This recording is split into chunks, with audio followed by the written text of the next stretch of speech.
Nagliyab na si Jordan Clarkson pero tumamlay sa dulo si Kabayan. Bagong record career high ni Rui Hachimura. Tuwang-tuwa si LBJ. Lumilipad si Austin Reeves. Utah Jazz versus Los Angeles Lakers. Hindi ngayon maglalaro si LeBron James dahil sa ankle injury. Pagkakataon to ng Jazz para makuha ang kinakailangan nilang panalo. First quarter, kalatang bawat opensa ng magkabilang kupunan. Di kita ng naging laban pero umabot sa 10 points ang lamang ng Lakers.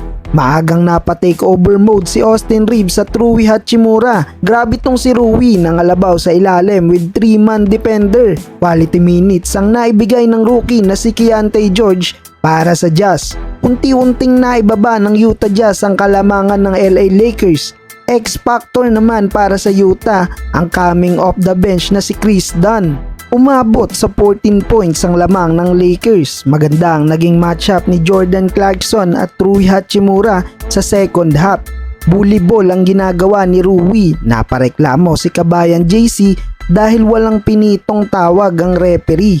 Pero after ng play na yan, baba na sa 2 points ang lead ng Lakers. Biglang uminit ang outside shooting ng Utah Jazz. Magandang nilalaro ni Jordan Clarkson sa quarter na to.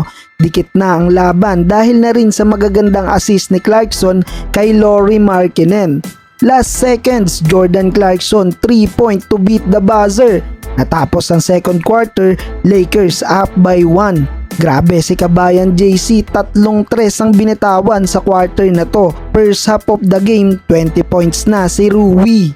Third quarter, nakuha ng Utah Jazz ang kalamangan pero agad binawi yan ng Lakers. Hot shooting pa din si Rui Hachimura. In control ang Lakers sa pangunguna ni Anthony Davis. Tuloy-tuloy ang pag-run ng Lakers. Frustrated na si Kabayan dahil last seconds nakapag-run pa ang purple and gold. Nakanakaw play pa si AR-15. Parang tinamad si Kabayan JC. Hanggang sa pagdating ng final quarter, kontrolado pa rin ng Lakers ang lead.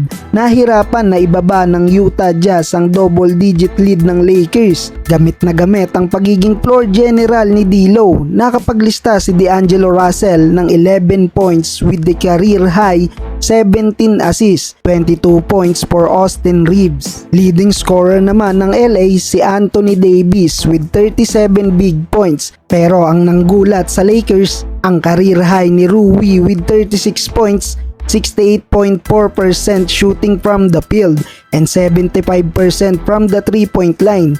6 out of 8 ang pinakawala ni Rui Hachimura beyond the arc. Napatweet na lang sa tuwa si The King at masayang-masaya sa pinakitang performance ng kanyang kupunan.